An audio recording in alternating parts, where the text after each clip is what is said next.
حسن الصباح اللي فضل معتنق الاثنى عشرية لحد سن 17 سنة.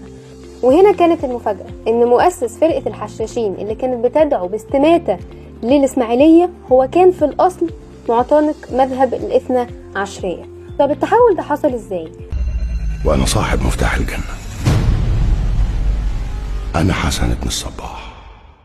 اتولد حسن الصباح في أسرة مؤمنة بالمذهب الاثنى عشرية، ولكن بعدها انتقلت أسرته لمكان تاني. المكان ده كان مركز لنشر أو نشاطات الطائفة الإسماعيلية، وهناك اتعرف على داعي من الدعاة ودار بينهم جدل كبير. كل حد فيهم كان بيحاول يقنع التاني بالمذهب بتاعه، وده اللي كان سائد وقتها، انه كلهم بيقعدوا يتجادلوا وكل واحد فيهم يحاول يقنع التاني، لان اصلا بلاد فارس في الوقت ده كان فيها مذاهب متعدده وعقائد كتيره جدا.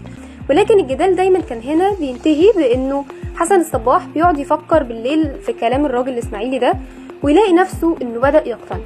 ويمكن ده اصلا اللي قاله له عميرة الراجل اللي هو قبله، لما قال له: عندما تخلو الى التأمل في سريرك اثناء الليل سوف تعرف ان ما اقوله لك مقنع. ده هيقرا في الكتب الاسماعيليه كتير لحد ما قابل داعي ومعلم اسماعيلي تاني، قعد يعلمه ويديله دروس في تعاليم الاسماعيليه لحد ما اقتنع جدا، وما كانش فاضل قدامه غير انه يقول يمين الولاء للخليفه الفاطمي. وده اللي خلاه يسافر مصر عشان يقدم يمين الولاء للخليفه.